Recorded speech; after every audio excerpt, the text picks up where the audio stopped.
ഇന്ത്യയും യൂറോപ്പും തമ്മിലുള്ള സഹകരണം വേറെ ലെവലിലേക്ക് പോകുന്നു എന്നാണ് സൂചന. ചരിത്രപരമായ ഒരു പുതിയ ബന്ധത്തിന് വൈകാതെ തുടക്കമാകുമെന്നും മനസ്സിലാക്കാൻ കഴിയുന്നു. ഇന്ത്യ യൂറോപ്യൻ യൂണിയൻ സുരക്ഷാ പ്രതിരോധ പങ്കാളിത്ത കരാറിലൂടെ ആഗോള സമവാക്യങ്ങൾ തന്നെ മാറിമറിയുമെന്നാണ് വിദഗ്ധർ അഭിപ്രായപ്പെടുന്നത്.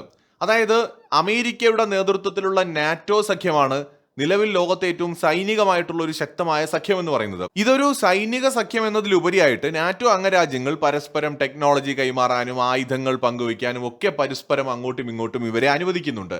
അതുകൊണ്ടാണ് തുർക്കിയെ പോലുള്ള ഒരു രാജ്യത്തിന് പോലും ക്രിട്ടിക്കൽ ആയിട്ടുള്ള പല ടെക്നോളജികളും കിട്ടുന്നത് നാറ്റോയുടെ ഭാഗമായതുകൊണ്ടാണ്. തുർക്കി യൂറോപ്യൻ യൂണിയന്റെ ഭാഗമല്ല, നാറ്റോയുടെ ഭാഗമാണ്. അപ്പോൾ നാറ്റോ അംഗരാജ്യങ്ങൾക്ക് കിട്ടുന്ന അങ്ങനത്തെ ഒരു വലിയ പ്രിവിലേജ് ഉണ്ട്. എന്നാൽ ഇപ്പോൾ യൂറോപ്പ് നാറ്റോയ്ക്ക് പുറത്തുള്ള അവരുടെ ഏറ്റവും വലിയ സഖ്യകക്ഷിയാക്കി ഇന്ത്യയെ മാറ്റാനായിട്ട് ആഗ്രഹിക്കുന്നുണ്ട്. എന്ന് വെച്ചാൽ അമേരിക്കയ്ക്കും ചൈനയ്ക്കും ഇടയിൽ ഒരു മൂന്നാമത്തെ ധ്രുവമായിട്ട് യൂറോപ്പ് ഇന്ത്യയെ കാണുന്നുണ്ട്. ഇന്ത്യ നാറ്റോയുടെ ഭാഗമല്ല, ഒട്ടാകാനും പോകുന്നില്ല. പക്ഷെ നാറ്റോ അംഗരാജ്യങ്ങളുമായിട്ട് യൂറോപ്യൻ രാജ്യങ്ങൾക്കുള്ള ബന്ധം നേരത്തെ ഞാൻ പറഞ്ഞ പോലെ പരസ്പരം ആയുധങ്ങൾ കൈമാറാം, ടെക്നോളജി പങ്കുവയ്ക്കാം, ഒരുപാട് കാര്യങ്ങളുണ്ട്. അതേ രീതിയിലുള്ള ഒരു ബന്ധം നാറ്റോയ്ക്ക് പുറത്ത് ഉള്ള രാജ്യമായ ഇന്ത്യയുമായിട്ട് കെട്ടിപ്പൊക്കുന്നതിനാണ് യൂറോപ്പ് ഇപ്പോൾ ശ്രമിക്കുന്നത്, ആഗ്രഹിക്കുന്നത്.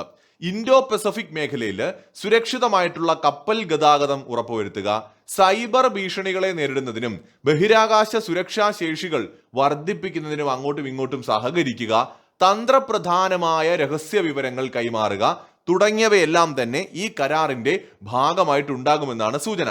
അതോടൊപ്പം തന്നെ ലോകം നേരിടുന്ന ഏറ്റവും വലിയ പ്രശ്നങ്ങളിൽ ഒന്നാണ് ഭീകരവാദം.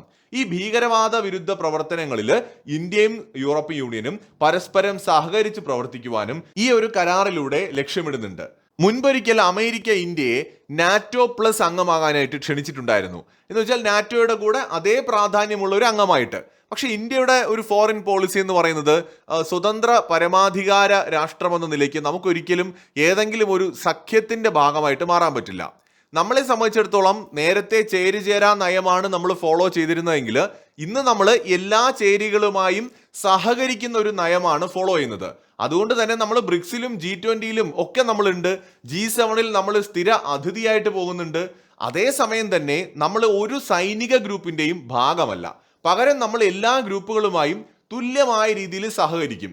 അവിടെയാണ് റഷ്യയുമായും ചൈനയുമായും ബ്രസീലുമായും സൗത്ത് ആഫ്രിക്കയുമായും യൂറോപ്പുമായിട്ടും അമേരിക്കയുമായും ഓസ്ട്രേലിയയുമായും ജപ്പാനുമായും ഒക്കെ ഒരേ സമയത്ത് സഹകരിക്കാൻ ഇന്ത്യക്ക് കഴിയുന്നത്. നേരത്തെ യൂറോപ്പ് അമേരിക്കയെ വളരെയധികം ഡിപ്പെൻഡ് ചെയ്തിട്ടാണ് നിന്നത്. അതുകൊണ്ട് തന്നെ ബാക്കിയുള്ള ലോകത്ത് നിന്ന് യൂറോപ്പ് ശരിക്കും ഒറ്റപ്പെട്ടു നിന്നു.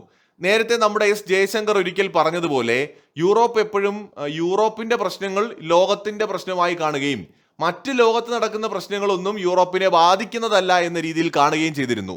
ശരിക്കും ഒരു തള്ളക്കോഴിയുടെ ചിറകിനടിയിലിരിക്കുന്ന കുഞ്ഞിക്കോഴികളെ പോലായിരുന്നു യൂറോപ്പ്. അതായത് അമേരിക്കയുടെ ആ ഒരു സുരക്ഷാ വലയത്തിനുള്ളിലായിരുന്നു കഴിഞ്ഞത്. തള്ളക്കോഴി തന്റെ കോഴിക്കുഞ്ഞുങ്ങൾ സ്വന്തമായിട്ട് തീറ്റ തേടി തിന്നാൻ പ്രാപ്തരാകുമെന്ന് തോന്നുമ്പോഴാണ് ചിറകിനുള്ളിൽ നിന്ന് കൊത്തി ഓടിക്കുന്നതെങ്കിൽ ഇവിടെ പ്രാപ്തി ഉണ്ടായിരുന്ന കോഴിക്കുഞ്ഞുങ്ങളെയും ചിറകിൽ വെച്ചുകൊണ്ടിരുന്നിട്ട് ഒരു സമയം എത്തിയപ്പോൾ ഇനിയിപ്പോൾ ഇവരെനിക്ക് വേണ്ട എന്ന് പറഞ്ഞുകൊണ്ട് അമേരിക്ക യൂറോപ്യൻസിനെ ആട്ടി ഓടിക്കുന്നതോ കൊത്തി ഓടിക്കുന്നതോ ഒക്കെയാണ് നമ്മൾ കാണുന്നത്. അപ്പോഴാണ് യൂറോപ്പ് മനസ്സിലാക്കിയത് ഇത്രയും കാലം അവർ വെറുതെ നഷ്ടപ്പെടുത്തിയെന്ന്. ലോകത്തൊരു മേജർ പവറായിട്ട് നിലനിൽക്കാനുള്ള വലിയൊരു അവസരം യൂറോപ്പിന്റെ കയ്യിലും ഉണ്ടായിരുന്നു. അവരുടെ ആ ഒരു 27ഓളം രാജ്യങ്ങളുടെ യൂണിറ്റി, ഇതെല്ലാം സത്യത്തിൽ അമേരിക്കയോടുള്ള വിധേയത്വം കൊണ്ട് അടിയറവ് വയ്ക്കുകയാണ് യൂറോപ്പ് ചെയ്തത്. ഇപ്പൊ യൂറോപ്പ് നേരിടുന്ന ഒരു പ്രധാന പ്രശ്നം എന്താണെന്ന് വെച്ച് കഴിഞ്ഞാൽ ചെകുത്താനുമല്ല കടലിനുമല്ല എന്നുള്ളൊരു അവസ്ഥയിലാണ്. ഇതിന്റെ രണ്ടിന്റെയും ഇടയിൽ പെട്ട് കിടക്കാണ്. ഒരു വശത്ത് റഷ്യയുടെ ഭാഗത്തുനിന്നുണ്ടാവുന്ന അധിനിവേശ ശ്രമങ്ങൾ. റഷ്യ ഒരിക്കലും യൂറോപ്പിനെ സുഹൃത്തായിട്ടൊന്നും കാണാൻ പോകുന്നില്ല. അപ്പോൾ റഷ്യ എന്ന് പറയുന്ന ഒരു വലിയ ഭീഷണി ഒരു വശത്ത് അമേരിക്കയ്ക്ക് നിൽക്കുകയാണ്. ചൈന ഉയർത്തുന്ന ഒരു വലിയ ഭീഷണിയുണ്ട്, അത് മറുവശത്ത് നിൽക്കുകയാണ്. ഇതിൽ രണ്ടിൽ നിന്നും രക്ഷപ്പെടാനായിട്ട് അമേരിക്കയുടെ അടുത്ത് പോയപ്പോൾ ഇതിനേക്കാൾ വലിയ ഭീഷണിയാണ് അമേരിക്ക ഉയർത്തുന്നത്. ഗ്രീൻലാൻഡ് വേണം, ഡെൻമാർക്ക് വേണം എന്നൊക്കെ പറഞ്ഞിട്ട്. സോ യൂറോപ്പ് അങ്ങനെ ആകപ്പെട്ടു.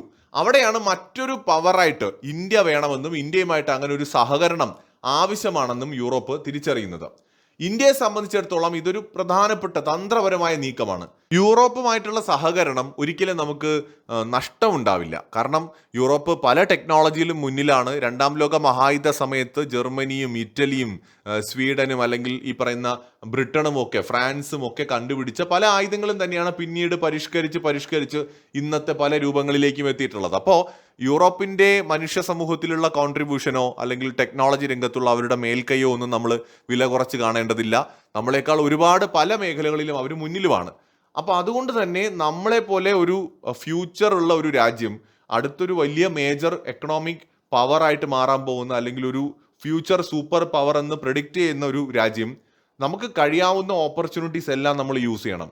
നമുക്ക് സഹകരിക്കാൻ പറ്റുന്ന എല്ലാവരുമായും സഹകരിക്കണം, സൗഹൃദങ്ങൾ ഉണ്ടാക്കണം. നമുക്ക് എല്ലാവരെയും വെറുപ്പിച്ചുകൊണ്ട് നമുക്ക് ഒരിക്കലും ഒരു വലിയ ശക്തിയാവാൻ പറ്റില്ല. നമുക്ക് എല്ലാവരുമായും സഹകരിച്ചുകൊണ്ട് മാത്രമേ അത് സാധിക്കൂ. അപ്പോൾ ഇവിടെ യൂറോപ്പായിട്ടുള്ള സഹകരണം സാമ്പത്തികമായും സൈനികമായും ഒക്കെ ഇന്ത്യക്ക്, ടെക്നോളജി പരമായും ഒക്കെ ഇന്ത്യക്ക് ഗുണം ചെയ്യാനാണ് കൂടുതൽ സാധ്യത കാണുന്നത്. യൂറോപ്യൻ കമ്പനികളും ഇന്ത്യൻ കമ്പനികളും തമ്മിലുള്ള സഹകരണം വലിയൊരു വ്യവസായ ഫോറം രൂപീകരിക്കാൻ വഴിയൊരുക്കുകയും ഇതിലൂടെ പ്രതിരോധ സാങ്കേതിക വിദ്യകളുടെ സംയുക്ത വികസനം, സംയുക്ത ഉൽപാദനം, സപ്ലൈ ചെയിൻ സംയോജനം എന്നിവയൊക്കെ സാധ്യമാവുകയും ചെയ്യും.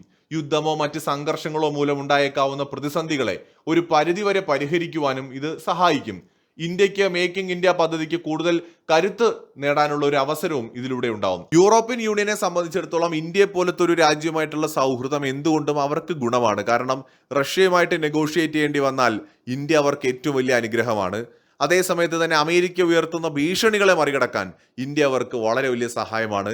ചൈനയെ ഓൾറെഡി ഇന്ത്യ നേരിട്ടുകൊണ്ടിരിക്കുകയാണ്. ചൈനയ്ക്ക് ഏറ്റവും വലിയൊരു എതിരാളി എന്ന നിലയിലാണ് ഇന്ത്യ എന്ന് അറിയപ്പെടുന്നത്. അപ്പോൾ ചൈനീസ് ഭീഷണിയെ നേരിടുന്ന ഇന്ത്യ യൂറോപ്പിനെ സംബന്ധിച്ചിടത്തോളം മറ്റൊരു അനുഗ്രഹമാണ്. സോ എന്തുകൊണ്ടും ഇന്ത്യയുമായിട്ടുള്ള സഹകരണം യൂറോപ്പിനും അവരുടെ പരമാധികാരം, അവരുടെ രാജ്യത്തിൻ്റെ സുരക്ഷ അല്ലെങ്കിൽ അവരുടെ എക്കണോമിക് ഗ്രോത്ത് ഇതിനൊക്കെ അത്യാവശ്യമാണ്. അവരുടെ സുരക്ഷ ഇതിനെല്ലാം അത്യാവശ്യമാണ്. അപ്പോൾ അതുകൊണ്ട് യൂറോപ്പും ഇതൊരു വലിയ ഓപ്പർച്യൂണിറ്റി ആയിട്ട് തന്നെയാണ് കാണുന്നത്. മറ്റൊരു വീഡിയോയുമായി വീണ്ടും കാണാം.